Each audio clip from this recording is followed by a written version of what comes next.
যেদিন প্রতিফল দেওয়া হবে, তিনি হচ্ছেন সেই দিবসের অধিপতি, সেই দিবসের মালিক। সূরা ইনফিতারে আল্লাহ পাক বলছেন, ওয়ামা আদরাকা মা ইয়াউমুদ্দিন সুম্মা মা আদরাকা মা ইয়াউমুদ্দিন। বিচারের দিনটি কি তা তোমাকে কে জানালো? আবার জিজ্ঞেস করছি, তোমাকে কে জানালো বিচারের দিনটা কি? আল্লাহ পাক জবাবে বলছেন, বিচারের দিনটা হচ্ছে ইয়াউমা লা তামলিকু নাফসুন লিনাফসিন শাইআন ওয়াল আমরু ইয়াউমা ইযিন লিল্লাহ। বিচারের দিন হচ্ছে এমন দিন যেদিন কেউ নিজেকে রক্ষা করতে পারবে না, কারো থেকে কেউ নিজেকে রক্ষা করতে পারবে না, নিজেকে কেউ নিজের জন্য কাউকে সাহায্যকারী পাবে না। সমগ্র ব্যাপারটি নিরঙ্কুশভাবে আল্লাহ রাব্বুল আলামিনের হাতে থাকবে। সেই দিনটার নাম কিয়ামত, সেটার নাম পরকাল, সেটার নাম হচ্ছে বিচারের দিন। যেদিন কর্তৃত্ব হবে কেবলমাত্র কার? আল্লাহ পাক। সেই দিনটা হচ্ছে কর্মফল পাওয়ার দিন। লাহা মা কাসাবাত ওয়া আলাইহা মাকতাসাবাত। প্রত্যেক মানুষই সে উপার্জন অনুসারে সেখানে ফল পাবে। যেমন কর্ম তেমন ফল পাবে, ব্যক্তি হিসাবে পাবে, দল হিসাবে পাবে। তিলকা উম্মাতুন ক্বাদ খালাত লাহা মা কাসাবাত ওয়া লাকুম মা কাসাবতুম ওয়া লা তুসআলুনা আম্মা ইয়ামালুন। প্রত্যেক মানুষই তার উপার্জন অনুসারী ফল পাবে। যা সে পাবে তা নিজের উপার্জন ছাড়া আর কিছুই না, আর যে ফল পাবে সেটাও তার উপার্জন। সুতরাং কিয়ামতের দিন আল্লাহ মানুষের উপরে কোনো জুলুম করবেন না, অত্যাচার করবেন না। আল্লাহ পাক তো তার বান্দার জন্য জুলুমকারী নন, ঠিক কিনা? আল্লাহ পাক বলছেন, মান আমিলা সালিহান ফালিনাফসিহি ওয়া মান আসাআ ফাআলাইহা ওয়া মা রাব্বুকা বিযাল্লামিন লিল আবিদ। যে ব্যক্তি পূর্ণ কাজ করলো সে নিজের কাজে নিজের স্বার্থেই তা করলো। আমরা যে নামাজ পড়ি এটা কি আল্লাহর স্বার্থ? কথা কন, আল্লাহর স্বার্থ? সারা পৃথিবীর সমস্ত মানুষ যদি আল্লাহরে সেজদা দেয়, আল্লাহর ক্ষমতা আরো কিছুকালের জন্য বাড়বে নাকি? সমস্ত মানুষ যদি আল্লাহকে অস্বীকার করে, বিদ্রোহী ঘোষণা করে, বিদ্রোহ ঘোষণা করে, তাতে কি আল্লাহর ক্ষমতা শেষ হয়ে যাবে? নাউযুবিল্লাহি মিন যালিক। যেমন ছিলেন তেমনই থাকবে। সুতরাং আমরা যা করি, আমরা নামাজ পড়ি নিজেদের জন্য, আল্লাহকে খুশি করার জন্য, কিন্তু কল্যাণটা আমার। কল্যাণটা কার? আমার। রোজা, হজ, যাকাত, তেলাওয়াত যা করি সব আল্লাহকে খুশি করার জন্য, কিন্তু স্বার্থ পুরাটাই আমার, আমার কল্যাণের জন্যই আমি করি। এবং আল্লাহ হচ্ছেন তিনি তোমাদের রব। ওমা রাব্বুকা বিযাল্লামিল লিল আবিদ। তোমাদের রব হচ্ছেন তিনি যিনি বান্দাদের উপরে কখনো অত্যাচার করেন না, জুলম করেন না, মেহেরবানি দিয়ে যিনি ছেয়ে রাখেন, তিনি হচ্ছেন আল্লাহ পাক। সুতরাং সেই কিয়ামতের মাঠে আল্লাহ পাকের দরবারে আমাদের সকলকেই উঠতে হবে। আল্লাহ পাকের দরবারে আমাদের সামনে, আল্লাহ পাকের সামনে দাঁড়াতে হবে। সেদিন আমাদেরকে কেউ বাঁচাতে পারবে না। সেদিন আল্লাহ পাক এর দরবারে যেন আমরা আসামি না হই, সেজন্য এই পৃথিবীতে কোরআন অনুযায়ী আমাদের জীবন গড়তে হবে, সুন্নাহ অনুযায়ী জীবন গড়তে হবে। তাহলে পরকালে আল্লাহ পাকের কাছে নাজাত পাওয়া যাবে। বড় কঠিন জায়গা, বড়ই কঠিন জায়গা। আপনি ইউরোপে যান, আমেরিকায় যান, যেখানেই যান না কেন, বিদেশে গেলে সেখানে বন্ধু বান্ধব আছে, ফরেন কারেন্সি সংগ্রহ করে যেতে হয়। আর যদি বন্ধু বান্ধব না থাকে তাহলে ফরেন কারেন্সি তো সংগ্রহ করে নিয়ে যাবেনি, সেটা দিয়ে আপনার উপকার হবে। কিন্তু এমন একটা দেশে আমরা যাব, আমাদের সকলকে যেতে হবে। ওই দেশটার নাম কি? পরকাল। ওটার নাম কি? পরকাল। ওই পরকালে আমরা যে উঠবো, সেখানে কোনো আত্মীয় স্বজন মিলবে না। আল ইয়াউমা লা ইয়ানফাউ মালুন ওয়ালা বানুন। ধন, সন্তান, সন্ততি, সম্পদ কোনো কাজে লাগবে না কিয়ামতের মাঠে। সেদিন আমাদের উঠতে হবে খালি হাতে, সে খালি উঠতে হবে, কোনো ফরেন কারেন্সি দিয়ে কাজ হবে না, বন্ধু বান্ধব মিলবে না, কারেন্সিও মিলবে না। এমন একটা কঠিন জায়গা যেখানে মাথার উপরে হবে প্রচন্ড সূর্যের কিরণ, পায়ের তলে হবে তামার মতো জমিন, সমস্ত মাঠ জুড়ে শুধু মানুষ চিল্লাবে, কাঁপতে থাকবে, চিল্লাইতে থাকবে, উলঙ্গ উলঙ্গিনী হয়ে কিয়ামতের মাঠে মানুষ আল্লাহর দরবারে উঠবে। হযরত আয়েশা সিদ্দিকা রাদিয়াল্লাহু তাআলা আনহা বলেছেন, হে রাসূল, তাহলে কি মানুষের শরম করবে না? হুজুর বললেন, শরমের অনুভূতি তো থাকবে না, মানুষ সব আকাশের দিকে, ঊর্ধ্বের দিকে তাকিয়ে থাকবে, ভয়তে অস্থির হয়ে যাবে, কেউ কারো দিকে তাকাবার সময় পাবে না। এমন একটা বিভীষিকাময়, এমন একটা বিরাট জায়গায়, কঠিন জায়গায় আমাদের সকলকে উঠতে হবে।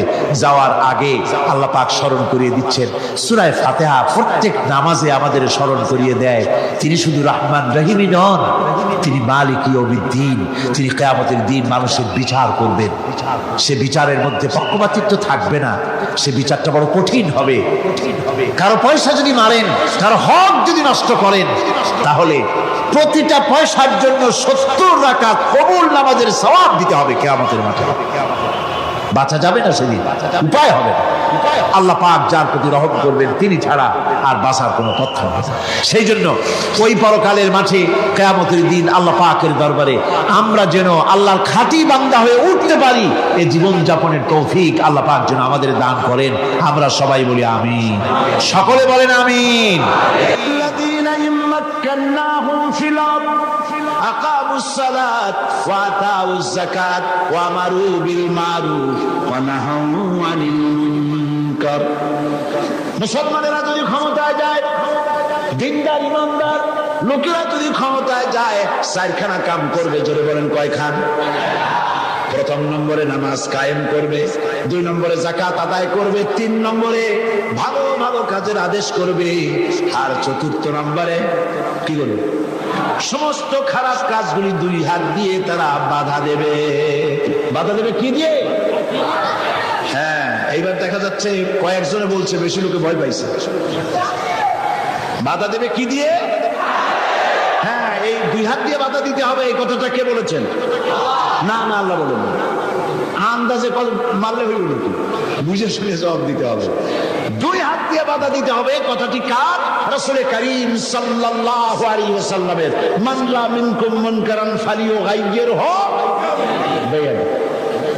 2 হাত দিয়ে বাধা দাও, 2 হাত দিয়ে অন্যায়ের প্রতিরোধ করো। আমরা করি না। এই সরকারের আমলে সিনেমার যত ন্যাংটা ছবি রাস্তায় রাস্তায় টানানো, আমি জিজ্ঞেস করতে চাই, এত নোংরা ছবি বাংলার ইতিহাসে কোনদিন টানানো হয়েছে কিনা?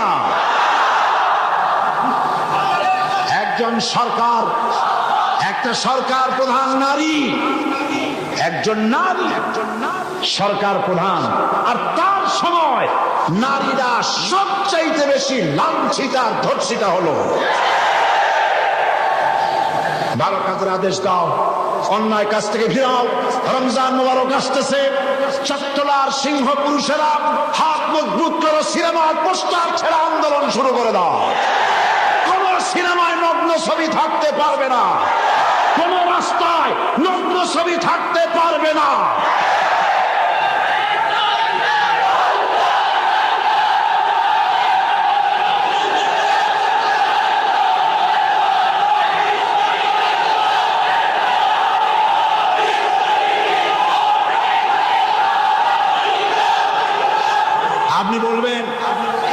আপনি বলবেন জনগণকে ভালো হওয়ার জন্য, চরিত্রবান হবার জন্য।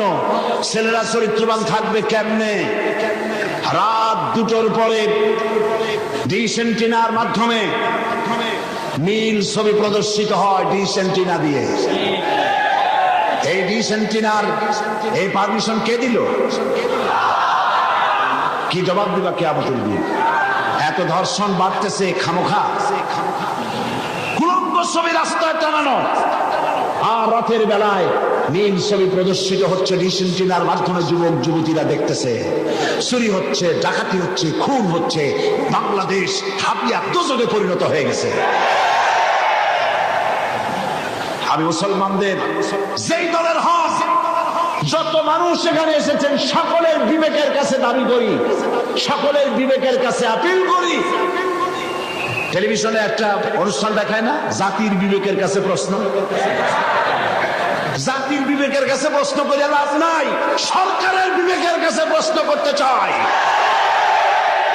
এই ডিসেন কিনা বন্ধ করো, সিনেমার নোংরামি বন্ধ করো, নইলে তোমাকে ক্ষমতা থেকে দড়ি বেঁধে টেনে বঙ্গোপসাগরে নিক্ষেপ করা হবে।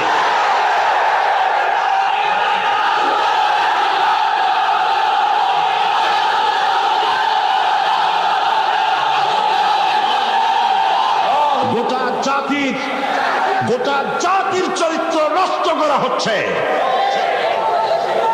আপনারা যদি ঘুমায় থাকেন, জাতিকে বলছি যেই দল করেন, আপনি যদি ঘুমায় থাকেন, আপনার ঘরের ভিতরে আপনার সন্তান ধর্ষক হবে, আপনার মেয়ে নষ্ট হবে, ভ্রষ্ট হবে।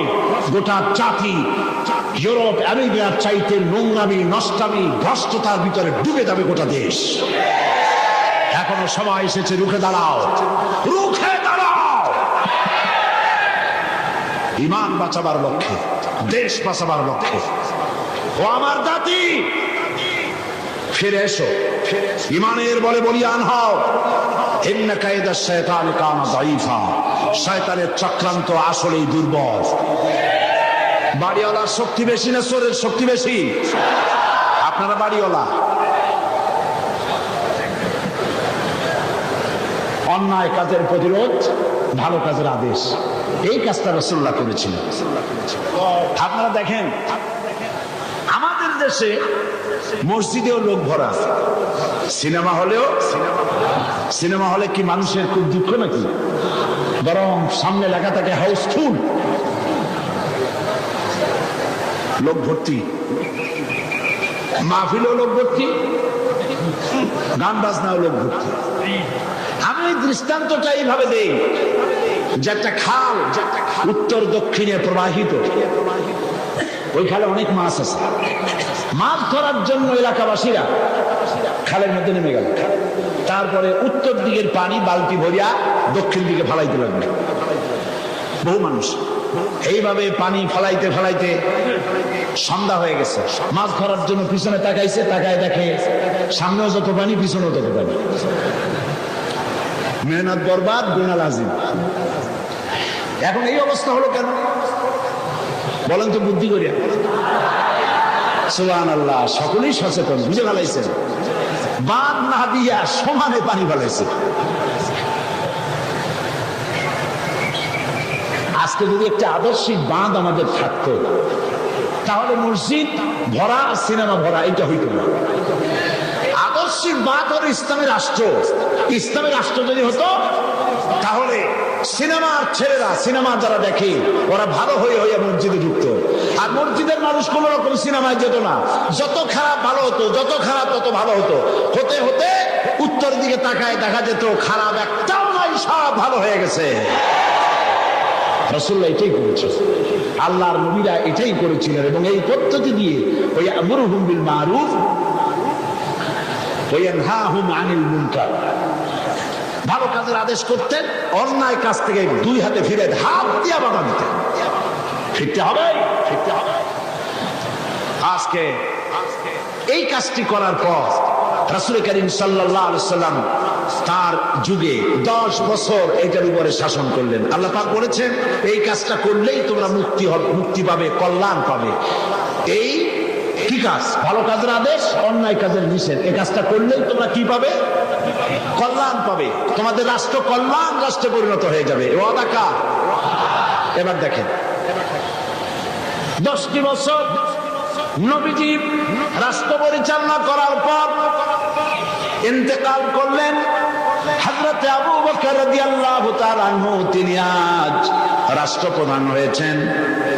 হযরত আবু বকর রাষ্ট্রপ্রধান হয়ে হযরত ওমর রাদিয়াল্লাহু তাআলা আনহুকে তিনি বিচারক বানালেন। হযরত আবু বকর হচ্ছেন রাষ্ট্রপ্রধান, হযরত ওমর হলেন কি? বিচারক। 1 বছর পূর্ণ হয়ে গেছে। ঐতিহাসিকরা লিখছেন লক্ষ্য করুন, আমারু বিল মারুফ নাহি আনিল মুনকারের সুফল লক্ষ্য করুন। হযরত ওমর 1 বছর বিচারালয় দায়িত্ব পালন করলেন জাস্টিস হিসেবে। ফামাকাতামান ফালাম ইয়াখতাসিম ইলাইহি ইসনান। ঐতিহাসিকরা লিখছেন 1টা বছর পূর্ণ হয়ে গেল, হযরত ওমরের আদালতে 2 জন লোক এমন আসলো না যে একজন আরেকজনের বিরুদ্ধে কোনো মামলা দায়ের করেছে। সুবহানাল্লাহ কইতে ইচ্ছে করে না? এমন একটা লোক এসে একটা মামলা দায়ের করে নাই। পৃথিবীতে কি কোনো দৃষ্টান্ত আছে যে 1 বছরের মধ্যে কোনো মামলা দায়ের হয় না? হযরতে ওমর আবু বকর রাদিয়াল্লাহু তাআলা আনহুর কাছে এসে বলছেন, মা হাজাতা বি ইনদা কওমিল মুমিনিনা ইয়া খলিফাতা রাসূলিল্লাহ সাল্লাল্লাহু আলাইহি ওয়াসাল্লাম। হে রাসূলের খলিফা, এই কওমের জন্য বিচারপতির দরকারটা কি? তিনি জিজ্ঞেস করছেন, লিমাযা, কেন তুমি আমাকে এই প্রশ্ন করছো? তিনি শোনালেন যে আমার কাছে 1টা বছর হয়ে গেল, একজন লোক এসে মামলা দায়ের করে নাই। হযরত আবু বকর বলছেন, এর কারণ হিসেবে তুমি কি মনে করো? কি কারণে তোমার কাছে কোনো বিচার আসলো না, একটা মামলাও দায়ের হলো না 1 বছরে? কারণটা কি? এবার শোনেন, কারণ বলছেন। কে বলতেছেন কারণটা? ওমর ফারুক রাদিয়াল্লাহু তাআলা আনহু কারণ বলছেন। কারণ কি? তিনি বলছেন, ও আমিরুল মুমিনিন, তুমি আমাকে এমন কওমের বিচারক বানিয়েছো যে কওমের দ্বীন হচ্ছে দীনুহুমুন নাসিহা, যেই কওমের দ্বীন হচ্ছে কল্যাণ কামনা করা। প্রত্যেক ব্যক্তি আরেকজনের কল্যাণ কামনা করে, কেউ শত্রুতা কামনা করে না। আজকে তাকে আমরা করি। আমি এক দল করি, আর এক দল সহ্য করি না। একজনে মিটিং করে, ওই জায়গায় আর একজন মিটিং করে। একজন রাজনীতি করে, তার রাজনীতি সহ্য হয় না বলে 5 ট্রাক ময়লা ফেলায় দিয়ে আসে। সে যুগে তারা কল্যাণ কামনা করে, আর আজকের যুগে কি করে? কল্লা কামনা করে। অমুকের কল্লা খুলে নেব আমরা। এখন কল্লা কামনা করা হয়, আর তখন কল্যাণ কামনা করা হতো। দীনুহুমুন নাসিহা ওয়া মানহাজুহুমুল কুরআন। এই জাতির মানহাজ, তাদের উদ্দেশ্য, তাদের লক্ষ্য, তাদের কনস্টিটিউশন, তাদের সংবিধান হচ্ছে কি? আল কোরআন। ওয়া আমালুহুম আল আমরু বিল মারুফ ওয়া নাহি আনিল মুনকার। আর এই কওমের কাজ হচ্ছে আমল, তাদের কাজ হচ্ছে ভালো কাজের আদেশ করে বেড়ানো, আর যার সামনে অন্যায় হয় 2 হাতে বাধা দিয়ে অন্যায় ফিরায় দেয়। সুবহানাল্লাহ। ওয়া আমালুহুম আল আমরু বিল মারুফ ওয়া নাহি আনিল মুনকার। এখানেই শেষ নয়। ওয়া আমিরুল মুমিনিন, আপনি আমাকে এমন এক কওমের বিচারক বানিয়েছেন যেই কওমের জনগণের অবস্থা কি জানেন? ওয়াইদা আহাদুহুম মারিদু আদুহু। এদের মধ্যে একজন যদি অসুস্থ হয়, অনেক মানুষ হাদিয়া, ফল, ফ্রুটস ইত্যাদি হাদিয়া নিয়ে তার কাছে গিয়ে হাজির হয়। ভাই কেমন আছেন? আল্লাহ আপনার ভালো করুক। হাতে মুখে হাত বুলায় দেয়, মাথায় হাত বুলায় দেয়। এই শুশ্রূষায় পারো না, অসুস্থ ভালো হয়ে যায়।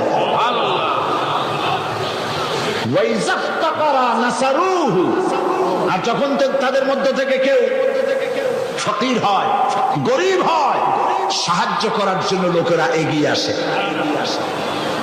50 টাকার দরকার, 2000 টাকা চলে আসছে। বাড়িতে চাল দিতে পারে না, বিল্ডিং এর ছাদ দেওয়ার মতো পয়সা চলে আসছে। আর যখন কারো কিছু প্রয়োজন হয়, সেই প্রয়োজন মিটাবার জন্য চতুর্দিক থেকে লোকেরা এসে হাজির হয়ে যায়।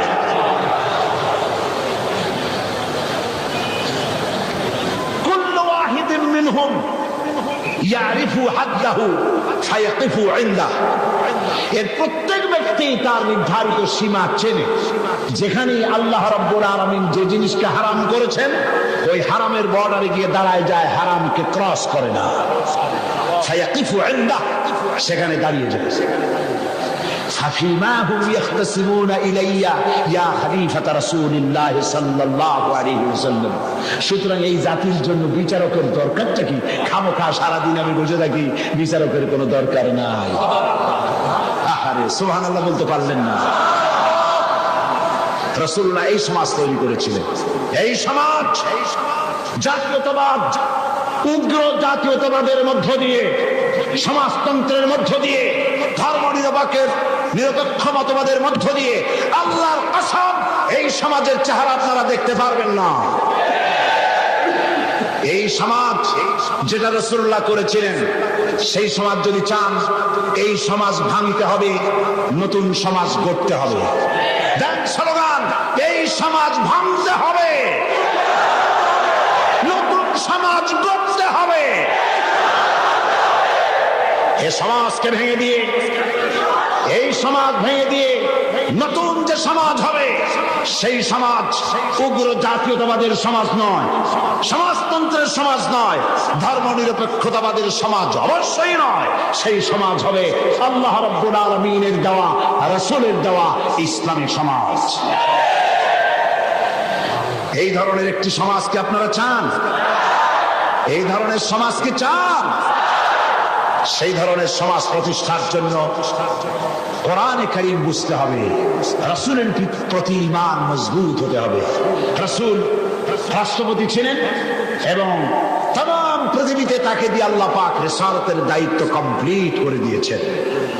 এখন বলতে চাই, এই রাসূলের পরে আর কোন রাসূল আসবে না। এটা আকীদার ব্যাপার। কোন মুসলমান যদি এই আলোচনা থেকে নিজেকে বঞ্চিত করেন, তাহলে বলার কিছু নাই।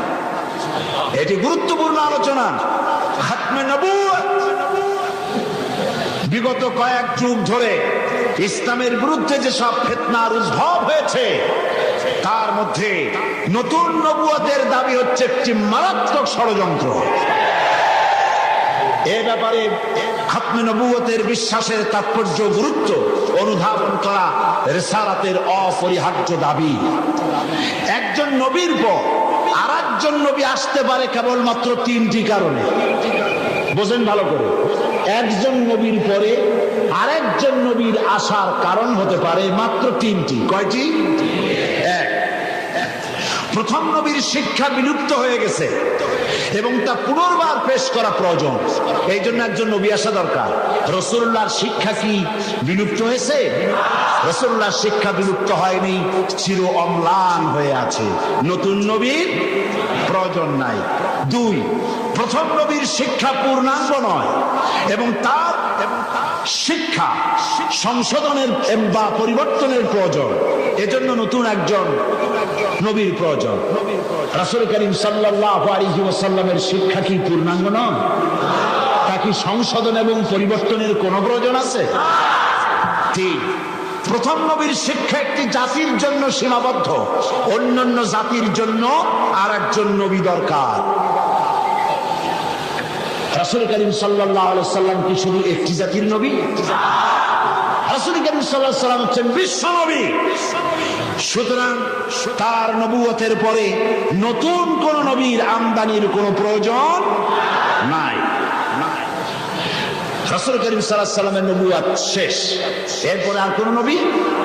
কোরআনে কারীমের চূড়ান্ত দলিল শুনুন।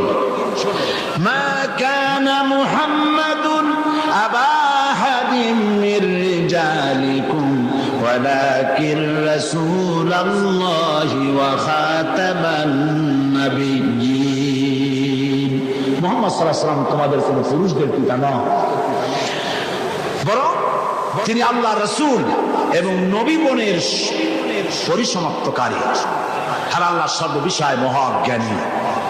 এই খাতামান নবিয়্যিন, খাতাম শব্দের উল্লেখ করে নবুয়তের দুয়ার চিরকালের জন্য আল্লাহ পাক বন্ধ করে দিয়েছেন।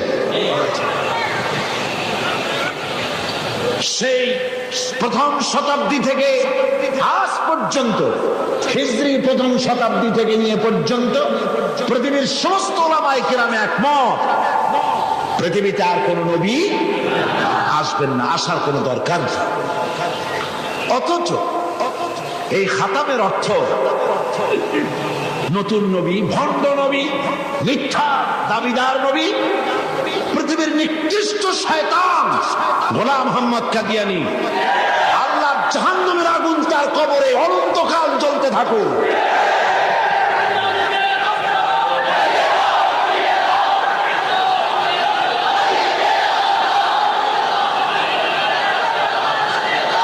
পবিত্র কোরআন মাজিদে খাতাম শব্দের অর্থকে সে বিকৃত করেছে। সে বলেছে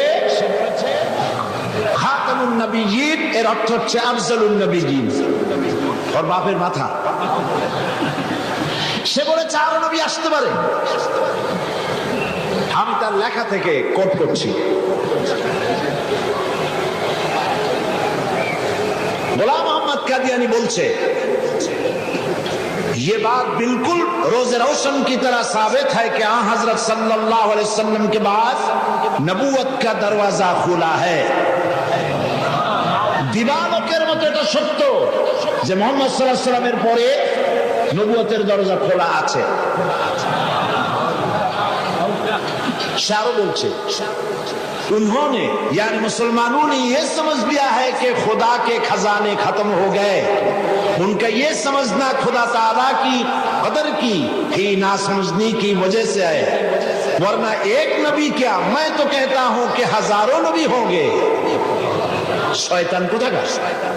সে বলছে যারা বলে, অর্থাৎ মুসলমানেরা বলে আর কোন নবী আসবে না, এই কথা বলে তারা আল্লাহর ক্ষমতাকে সীমাবদ্ধ করতে চায়। আমি তো বলি এক নবী কেন, হাজার হাজার নবী আসতে পারে। তার বই আনোয়ারে খেলাফত 62 পৃষ্ঠা, সেখানে সে লিখছে, अगर मेरी गर्दान के दोनों तरफ तलवार भी रख दी जाए बात और मुझे कहा जाए कि तुम ये कहो कि हजरत सल्लल्लाहु अलैहि वसल्लम के बाद कोई नबी नहीं आएगा, तो मैं उसे जरूर कहूंगा कि तू झूठा है, कज़्ज़ाब है, आपके बाद नबी आ सकते हैं और जरूर आ सकते हैं। সে বলছে আমার গর্দানের দুই দিকে যদি তরবারি ধরা হয় আর যদি বলা হয় যে নবী আর আসবে না মুহাম্মদ সাল্লাল্লাহু আলাইহি ওয়াসাল্লামের পরে, আমার গর্দান উড়ে যেতে পারে, তারপরে আমি বলবো মুহাম্মদ সাল্লাল্লাহু আলাইহি ওয়াসাল্লামের পরে আরো নবী আসতে পারে।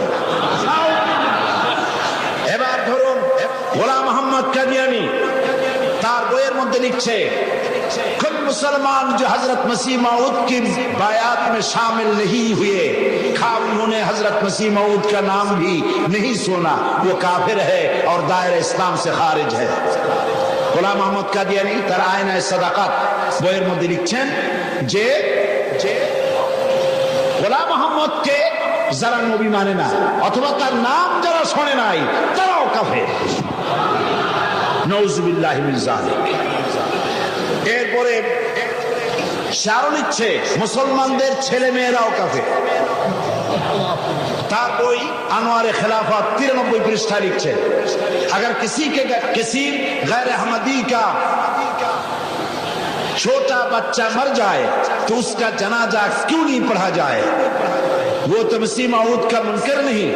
मैं ये सवाल करने वाले से पूछता हूं कि अगर ये बात दुरुस्त है तो फिर हिंदुओं और ईसाइयों के बच्चों का जनाजा क्यों नहीं पढ़ा जाता है।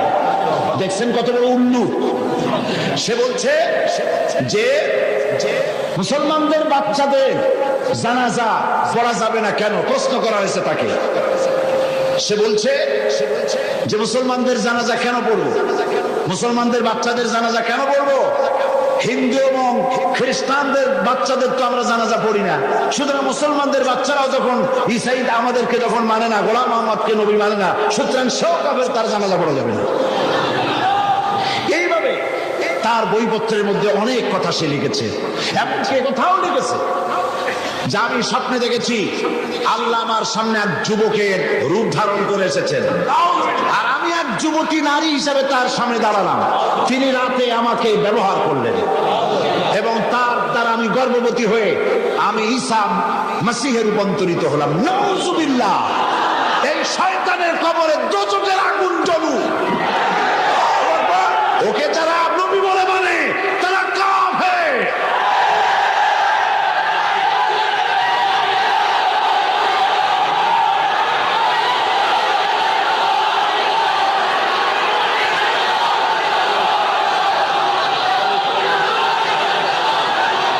রাসূল করিম সাল্লাল্লাহু আলাইহি ওয়াসাল্লাম খাতমে নবুয়ত সম্পর্কে বলেছেন, ইন্না মাসালি ওয়া মাসালাল আমবিয়া মিন ক্বাবলি কামাসালি রাজুলিন বানা বাইতান ফাহসানাহু ওয়া আজমালাহু ইল্লা মাওদা'a লাবনাতিন মিন যাওয়াবিয়াতিন ফাজআলান নাসু ইয়াতুফুনা বিহি ওয়া ইউজিবুনা লাহু ওয়া ইয়াকুলুনা হাল্লা বুদিআত হাযিহিল লাবনা ফাআনা আল লাবনা ওয়া আনা খাতামুন নবিয়্যিন।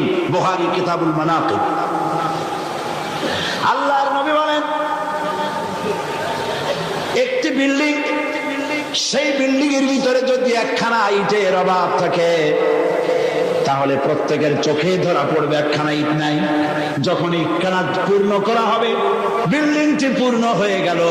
নবীজি বলেন, নবুয়তের ইমারতে একখানা ইটের অভাব ছিল, রব্বুল আলামিন আমাকে সেই ইট হিসাবে জায়গা পূর্ণ করে নবুয়তের ইমারতকে কমপ্লিট করে দিয়েছেন। রাসূলুল্লাহ সাল্লাল্লাহু আলাইহি ওয়াসাল্লাম আন্না রিসালাতা ওয়ান নবুওয়াতা কাদ ইনকাতাত ফালা রাসূলা বাদি ওয়ালা নবিয়্য। রাসূল করিম সাল্লাল্লাহু আলাইহি ওয়াসাল্লাম বলেছেন, রিসালাত এবং নবুয়তের দরজা কাট হয়ে গেছে, নতুন করে কোন নবী বা রাসূল পৃথিবীতে আর আসবে না। قال النبي صلى الله عليه وسلم لو كان بعدي نبي لكان عمر بن الخطاب رضي الله تعالى عنه।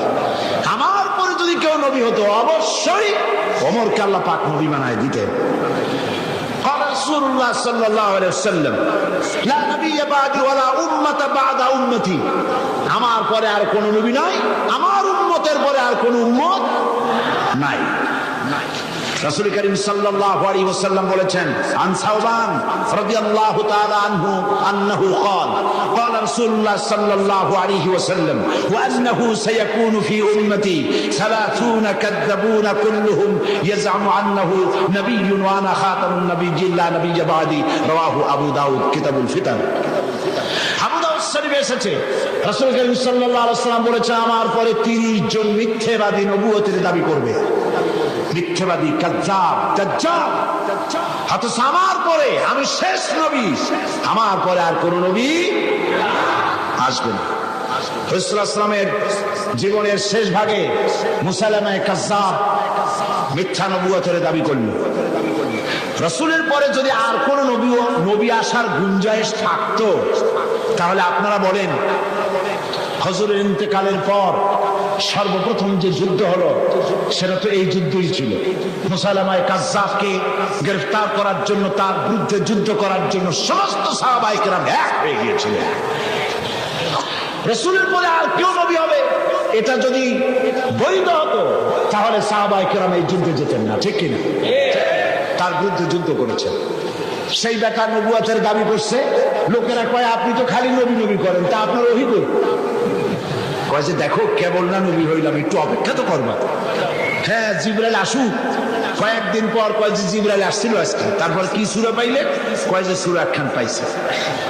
সূরা কয় শোনা না আমাদেরকে, তো উম্মত তো কিছু পাবে, উম্মত পাবে না? এখনো কেউ দাবি করুক নবী, দেখবেন কিছু উম্মত পেয়ে যাবে। পাগল ছাগলের তো অভাব নেই, ঠিক কিনা?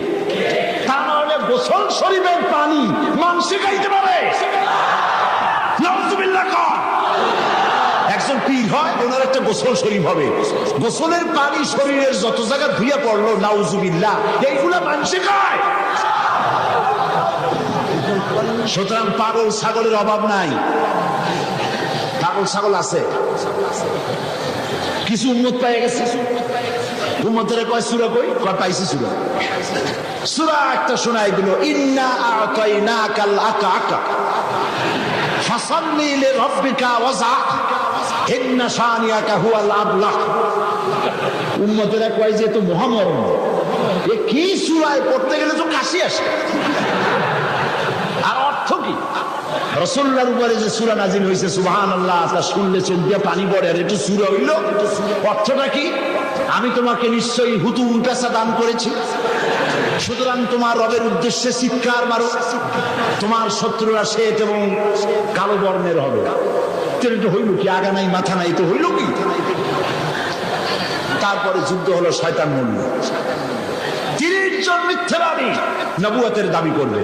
তার মধ্যে সর্বশেষ এই নবুয়তের দাবি করতে এসলো গোলাম আহমদ কাদিয়ানী। অথচ রাসূলের পর যার কোন নবী আসবে না, কোরআন সাক্ষী, সমস্ত হাদিস গুলি সাক্ষী। কোরআন শরীফের যত তাফসীর আছে, কাশাফ, বাইজাবি, তাবারি, কুরতুবি, রুহুল বায়ান, রুহুল মানি, খাজিন, দুররে মনসুর ফি জিলালিল কোরআন, জালালাইন, যত তাফসীর, আরবি তাফসীর পৃথিবীতে আছে, সমস্ত তাফসীর খাতামুন নবীন তাফসীর করেছে। এরপরে আর কোন নবী আসবে না। একটি কথা মাঝখানে শোনায়নি, এই পৃথিবীতে খ্রিস্টান এবং ইহুদিরা যখনই মুসলমানদেরকে আক্রমণ করতে চেয়েছে কোনো ব্যাপারে, তখন মুসলমানদেরকে ব্যবহার করেছে। ঠিক না? মুসলমানদেরকে ব্যবহার করেছে। রাসূলুল্লাহকে গালি দেওয়ার জন্য বাংলাদেশে কবি নামের কলঙ্ক দাউদ হায়দার নামক এক শয়তানকে তারা ব্যবহার করেছিল। আবার কোরআন শরীফকে সংশোধন করতে হবে বলে নারী নামের কলঙ্ক, ওই শয়তানের নাম নেব না, তারে ব্যবহার করছিল। হযরত আয়েশা রাদিয়াল্লাহু তাআলা আনহাকে গালি দেওয়ার জন্য সালমান রুশদির মতো একটা শয়তানকে তারা ব্যবহার করেছিল। অনুরূপভাবে খাতমে নবুয়তের উপরে হামলা করার জন্য খ্রিস্টান আর ইহুদিরা আগায় আসে নাই, গোলাম মুহাম্মদ নামক এক শয়তানকে ব্যবহার করেছে। সে বলল আমি নবী। তারপরে এইসব হাবিজাবি বইপত্র লিখলো, উর্দুতে, ইংরেজিতে, নানান ভাষায় লিখলো। সে ছিল ইংরেজের দালাল। এরপরে আরেকটি কথা হচ্ছে, ইমাম আযম রাহমাতুল্লাহ আলাইহি বলেছেন, আপনারা বিরক্ত হচ্ছেন না? ইমাম আযম রাহমাতুল্লাহ আলাইহি বলেছেন, মুহাম্মদ সাল্লাল্লাহু আলাইহি ওয়াসাল্লামের পরে যদি কেউ নবুয়তের দাবি করে, তার কাছে দলিল চাওয়া যাবে না যে তুমি যে নবী, তার দলিল কি দাও। এই দলিল চাওয়া গুমরাহি, কুফরি। কারণ তুমি প্রমাণ করেছো সে যদি দলিল দিতে পারে তাহলে তার নবুয়ত তুমি মানবা। নাউজুবিল্লাহ।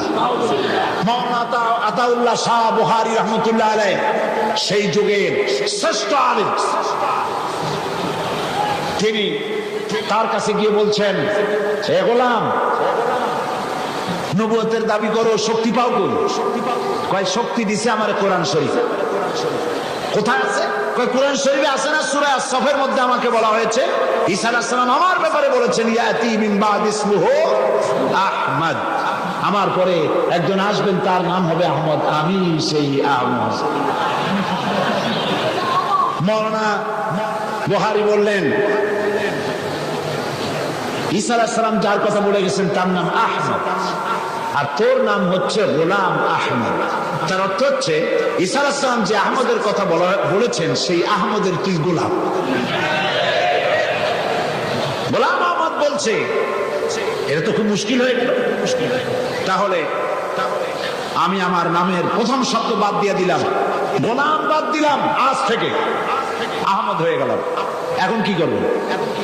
মাওলানা বলছেন, হচ্ছে তোমার ফতোয়া দিয়ে আমি বলতে চাই, নামের প্রথম অংশ বাদ দেওয়া যদি জায়েজ হয়, তুমি যেমন বাদ দিছো আমারটাও বাদ দিলাম।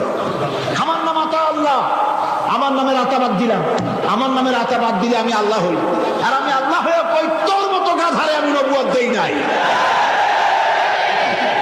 এরপর এই শয়তানের মউত হলো। উম্মতেরা তালাশ করে পায় না, 3 দিন খোঁজ নাই, নবী গেল কই?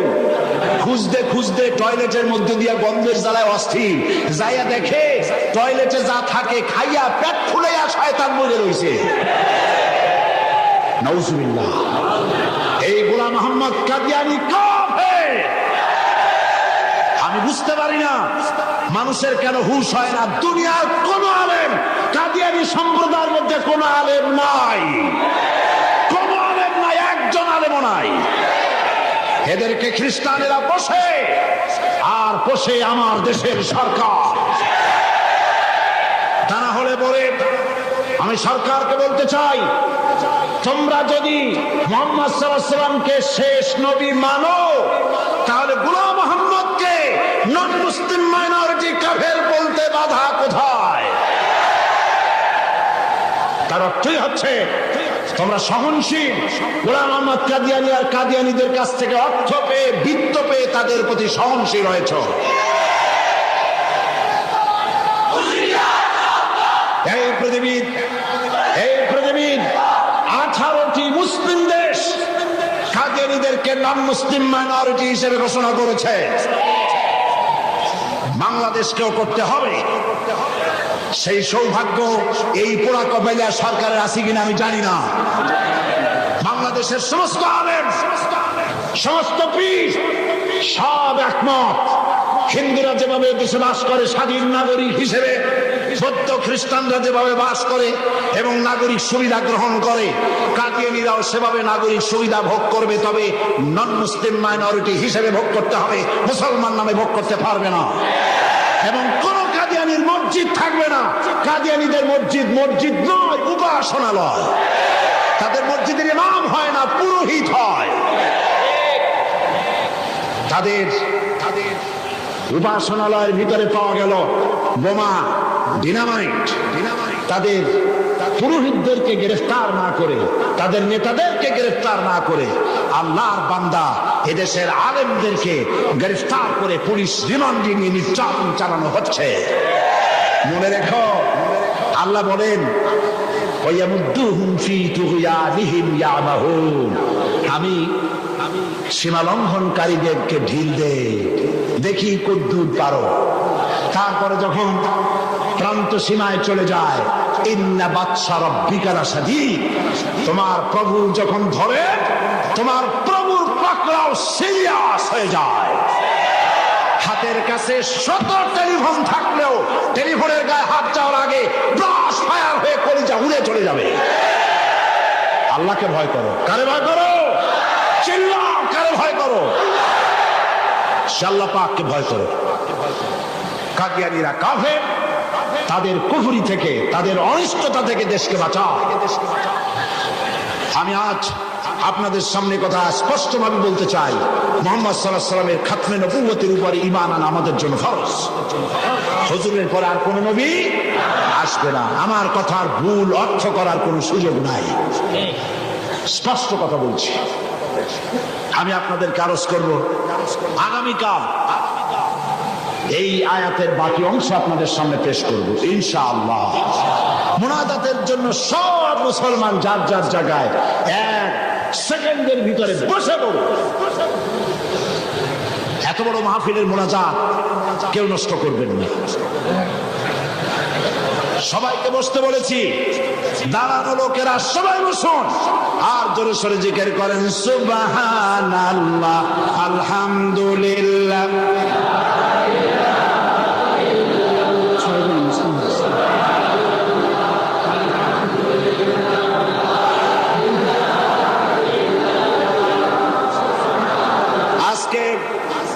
আজকে 6 জন মুসলিম ইসলাম কবুল করার জন্য এসেছেন।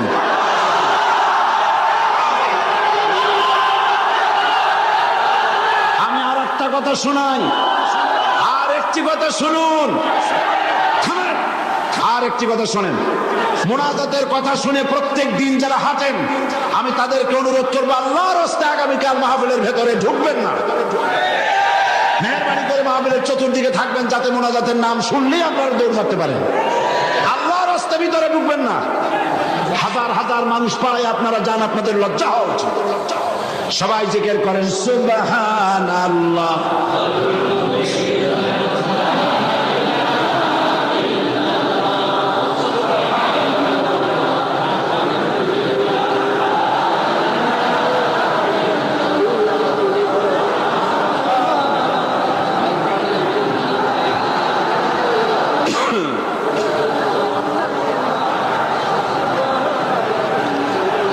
যারা ইসলাম কবুল করবেন তারা হচ্ছেন সুনীল কান্তি দাস, পিতা Arjit Kanti Das, B block road, Chandgaon, 5 লাইশ। বর্তমান নাম পছন্দ করেছে মোহাম্মদ ইব্রাহিম। শ্রী মানিকচন্দ্র দাস, পিতা শ্রী কমল কান্তি দাস, 5 লাইশ। বর্তমান নাম মোহাম্মদ সাইফুল ইসলাম আজাদ। প্রবাস কৈবর্ত, পিতা মাখন কৈবর্ত, আমিন জুট মিলস, মেইন গেট, 5 লাইশ। বর্তমান নাম মোহাম্মদ রাসেল। বিশ্বজিৎ সূত্রধর, পিতা মাখনলাল সূত্রধর, বর্তমান নাম বাড়ি সন্দীপ, বর্তমান নাম পছন্দ করেছে মোহাম্মদ মনিরুল ইসলাম। শ্রী দুলাল বাবু শীল, পিতা শ্রী জিতেন বাবু শীল, সিগন্যাল কোম্পানি পাঁচলাইশ, বর্তমান নাম মোহাম্মদ আবু বকর সিদ্দিক। শ্রী সুবল চন্দ্র সাহা, পিতা আশুতোষ সাহা, খাগড়াছড়ি, ডাকঘর কুইসা কি গুইমরা, বর্তমান নাম পছন্দ করেছে মোহাম্মদ ওসমান গনি।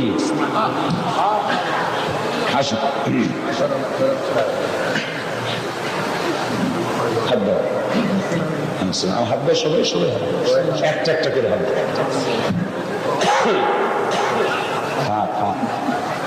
কাছে আসুক। লা ইলাহা ইল্লাল্লাহু মুহাম্মাদুর রাসূলুল্লাহ। আল্লাহ ছাড়া কোন ইলাহ নাই, মাবুদ নাই, উপাস্য নাই। মুহাম্মদ সাল্লাল্লাহু আলাইহি ওয়াসাল্লাম আল্লাহর রাসূল। আশহাদু আন লা ইলাহা ইল্লাল্লাহু ওয়াহদাহু লা শারীকা লাহু ওয়া আশহাদু আন্না মুহাম্মাদান আবদুহু ওয়া রাসূলুহু। আমি সাক্ষ্য দিচ্ছি আল্লাহ ছাড়া কোনো ইলাহ নাই, মাবুদ নাই, উপাস্য নাই। তিনি এক, তিনি একক, তার কোনো অংশীদার নাই। আমি আরো সাক্ষ্য দিচ্ছি মুহাম্মদ সাল্লাল্লাহু আলাইহি ওয়াসাল্লাম আল্লাহর বান্দা এবং তার প্রেরিত রাসূল। এদিকে ফিরে সকলকে বলো আসসালামু আলাইকুম। আল্লাহর এই বান্দাগুলি দাঁড়ায় থাকে, আল্লাহর এই বান্দাগুলি 6 জন বান্দা মুশরিক ছিলেন। এখন আমাদের তৌহিদ পন্থী কি? তারা আমাদের কি? তারা আমাদের ভাই। এখন তারা মাসুম, তারা বেগুনাহ। এই লক্ষ লক্ষ মুসলমানদের পক্ষ থেকে আমি তাদেরকে আলিঙ্গন করে ইসলামে স্বাগত জানাচ্ছি।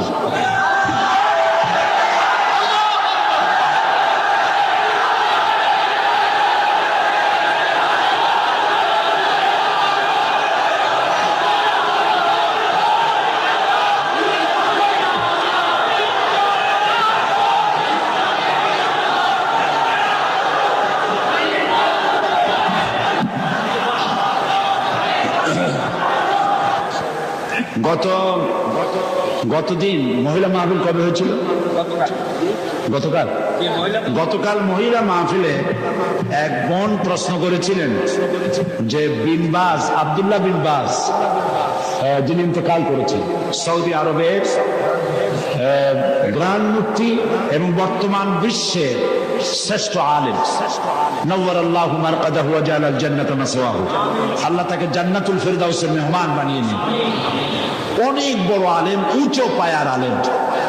তো সে বোন প্রশ্ন করেছেন যে তার এক কিতাব পড়েছেন তিনি, সেখানে লেখা আছে যে নামাজের নিয়ত করতে হবে না, নিয়ত যেভাবে পড়া হয় এইভাবে মুখে নিয়ত পড়া লাগবে না। এটা ঠিক কিনা আমার কাছে প্রশ্ন করেছেন। আমি প্রশ্নের জবাবে বলেছি যে বিনবাজ সারা পৃথিবীতে স্বীকৃত শ্রেষ্ঠ আলেম, সমস্ত ওলামা মহলের কাছে তাকে ওস্তাজুল ওলামা বলা হয়, ওস্তাজুল আসাতিজা বলা হয়। সুতরাং তিনি ভুল লেখেননি। আরবিতে যেভাবে আমাদের দেশে নিয়ত পড়া হয়, নওয়াইতু আন উসাল্লি লিল্লাহি তাআলা রাকাতায় সালাতুল, এই যে নিয়তটা আরবিতে আমরা পড়ি, এইভাবে হুজুর সাল্লাল্লাহু আলাইহি ওয়াসাল্লাম পড়েন নাই, সাহাবায়ে কেরাম এরকম পড়েন নাই। সুতরাং মনে মনে নিয়ত করা, নামাজের জন্য নিয়ত করা, সেটা যে ভাষাই হোক এটা চলতে পারে, মুখে ওইভাবে উচ্চারণ করা প্রয়োজন নেই। এই কথাটা বলায় একজন আমাকে লিখেছেন যে এটা নাকি আজকে টক অফ দ্য টাউন, সারা একেবারে শহরে এটাই হয়েছে যে নামাজের নাকি নিয়ত করা লাগবে না, কোনো জিনিসের নাকি নিয়তির দরকার নেই। মানুষ শোনে একটা, বুঝে আর একটা, বলে আর একটা। নিয়ত তো করতে হবে, কিন্তু মুখে ওইভাবে নিয়ত মুখে উচ্চারণ করা এভাবে হাদিস শরীফে কোথাও নাই, রাসূলুল্লাহ সাল্লাল্লাহু আলাইহি ওয়াসাল্লাম করেন নাই, সাহাবায়ে কেরাম করেন নাই। সুতরাং এগুলো নিয়ে উল্টাপাল্টা মন্তব্য পেশ করার কোনো জরুরত নেই। হ্যাঁ, নিয়ত তো করবো, নিয়ত তো করতে হবে, সেটা তো বললাম না। নিয়ত করতে হবে, কিন্তু মুখে ওইভাবে উচ্চারণ করার জরুরত নেই। একজন বলেছে আপনি টাকা দিয়ে প্রতি বছর মুসলমান বানান, দেখছেন অবস্থা? এইসব প্রশ্ন আমার কাছে দেন কি কেন? এদের জিজ্ঞেস করেন এই 6 জনের কাছে যে আমি কয় টাকা দিছি, আমি জিন্দিগিতে এদের দেখছি কিনা, এরা আমারে দেখছি কিনা। আল্লাহ হেদায়েত করুন। জি, তো আমি নিয়তের ব্যাপারটা পরিষ্কার করে দিতে চাই। প্রত্যেক কাজের নিয়ত করতে হবে। ইন্নামাল আমালু বিন্নিয়াত, নিয়তটাই হচ্ছে প্রধান। তবে মুখে উচ্চারণ করার যে রীতি চালু হয়েছে, এভাবে হাদিস শরীফে নাই। নিয়তটা করতে হবে, তবে এভাবে নয় যেভাবে আমরা করা বাধ্যতামূলক মনে করি। কথাটা পরিষ্কার হয়েছে কিনা? আলহামদুলিল্লাহ। এখন আরেকটি কথা আপনাদের সামনে বলতে চাই যে তাফসীরুল কোরআন মাহফিল, এই বিশাল জনসমুদ্র প্রতি বছর এখানে হয়। এই বছর রাজনৈতিক কারণে নানান অসুবিধা হয়েছে, যার কারণে মাওলানা শামসুদ্দিন সাহেব এবং তার সাথীরা আপনাদের খেদমতে আপনাদের দুয়ারে দুয়ারে যেতে পারেন নাই, যেমন অন্য বছর যেয়ে থাকেন। হরতাল হয়েছে, বিক্ষোভ হয়েছে, মিছিল হয়েছে, নানান রকমের ক্রাইসিস হয়েছে, যার জন্য যেতে পারেনি। ফলে 21 লক্ষ টাকা যেখানে বাজেট, এই বাজেট তারা পুরো করতে পারেননি। অথচ এখানে যত লোক বসে আছেন সকলে প্রাণ খুলে, প্রাণ উজাড় করে সাহায্য করলে উনি নিশ্চয়ই ঋণগ্রস্ত থাকবেন না। আপনারা করবেন না তা? তাফসীরুল কোরআন মাহফিলকে ঋণমুক্ত করতে প্রস্তুত আছেন কিনা? আল্লাহ পাক, আমি জানি আপনারা এটা করবেন, আর আল্লাহ পাক সমাজ কল্যাণকে মাকরুজ রাখবেন না, ইনশাআল্লাহ। আমরা বলি ইনশাআল্লাহ। আরেকটি কথা, সেটি হচ্ছে বাংলাদেশে এত বড় বই মেলা, ইসলামের পক্ষে এত বড় বই মেলা বাংলাদেশের কোথাও হয় না। আলহামদুলিল্লাহ বলবেন না? আলহামদুলিল্লাহ বলবেন না? এবং এই বইমেলা নিছক সলিড ইসলামের পক্ষে, এখানে কোন নাস্তিক, মুরতাদ, ইসলাম বিরোধী কোন লেখকের কোন লেখা একটা পাতাও এখানে আসে না। এটা সলিড ইসলামের বইমেলা, আলহামদুলিল্লাহ। আর বই কেনা একটা অভ্যাসে পরিণত করুন। বিবাহ শাদীতে থালাবাটি, ঘটি গ্লাস উপহার না দিয়া বই উপহার দিন। একটা বই একজনকে দেওয়ার অর্থ হলো ইসলামের একটা কর্মী তার সাথে দিয়ে দেওয়া, তার জীবনের পরিবর্তন এসে যাবে। বিবাহে তাফসীর হাদিয়া দেওয়ার অভ্যাস করুন। ইসলামের বইপত্র, ইসলামী সাহিত্য সুন্দর করে র্যাপিং কাগজে পেঁচাইয়া ফুল টুল দিয়া কায়দা করে এইটা দেওয়ার ব্যবস্থা করেন। থালাবাটি, ঘটি গিলাস, স্যুপ, কাপ ইত্যাদিও মানুষ কিনতেই পারবে, ওগুলো নিয়ে অসুবিধা হবে না। বই দিবেন, উপহার কি দিবেন? স্ত্রীকে দিবেন, মেয়েকে দিবেন, বোনকে দিবেন, সকলকে দিবেন। আমি চাই যত লোক এসেছেন প্রত্যেকের হাতে একটা করে বই দেখতে চাই। রাজি আছেন? তা 5 টাকা দামের বই হোক অথবা 200 টাকা দামের বই হোক, প্রত্যেকের হাতে বই নিতে হবে। বই হবে ইসলামী আন্দোলনের প্রতিকৃত। জোরে বলেন আমিন। তাফসীরুল কোরআন ফি জিলালিল কোরআন, সৈয়দ কুতুব শহীদ রহমতুল্লাহ আলাইহির 22 খণ্ডে এটা বাংলা পূর্ণ হয়ে গেছে। বলেন আলহামদুলিল্লাহ। এই তাফসীর এখানে এসেছে 5000 টাকার হাদিয়া, 22 খণ্ড। কিন্তু তাফসীরুল কোরআন মাহফিল উপলক্ষে মাত্র 3000 টাকা। আপনারা গ্রহণ করুন, মানুষকে হাদিয়া দেন, নিজেরা কোরআন শরীফ জেনে পড়ে তার দ্বারা জীবনকে ধন্য করুন। এবং রিসালাতের উপরে যে আলোচনা আমি করতেছি এই 2 দিন ধরে, এর উপরে আমার অত্যন্ত স্নেহের জনাব অধ্যাপক মুফিজুর রহমান সাহেবের লেখা কোরআনের আয়নায় বিম্বিত রাসূলুল্লাহ সাল্লাল্লাহু আলাইহি ওয়াসাল্লাম, ইসলামী ছাত্র শিবিরের এটা পাঠ্যপুস্তক হিসেবে তারা গ্রহণ করেছে। এই বইটি অত্যন্ত গুরুত্বপূর্ণ, কোরআন হাদিস দিয়ে ভরা। আপনারা মেহেরবানি করে সে বই গ্রহণ করার জন্য চেষ্টা করবেন, আল্লাহ তৌফিক দিন। না বলে বুঝবেন, না বললে বুঝবেন না যে কি বই নেবেন। সেই জন্য বলছি, কোরআনের বই, হাদিসের বই, অসংখ্য বই আছে। হাত ভর্তি করে, পকেট ভর্তি করে আপনারা বই নিয়ে যান। আল্লাহ পাক আপনাদেরকে তৌফিক দান করুন। এবং আমি কেন জামাত ইসলামী করি, দাড়ি আর টুপি সম্পর্কে যে সমস্ত প্রতিবাদ আমাদের বন্ধুরা আমাদের বিরুদ্ধে বলে, দাড়ি এবং টুপি সম্পর্কে আমাদের আকীদা কি, মাওলানা মওদুদী রহমতুল্লাহ আলাইহি তিনি কি কাজ করেছিলেন, এর উপরে বিস্তারিত লেখা ইসলামের রাজনৈতিক বিধান আমার বইটির ভিতরে আছে, সংগ্রহ করুন। দ্বিধা দ্বন্দ্ব সন্দেহ নিজেরও দূর হবে, অন্যদেরও দূর করতে পারবেন। আল্লাহ তৌফিক দান করুন, আল্লাহুম্মা আমিন। ربنا ظلمنا أنفسنا وإن لم تغفر لنا وترحمنا لنكونن من الخاسرين।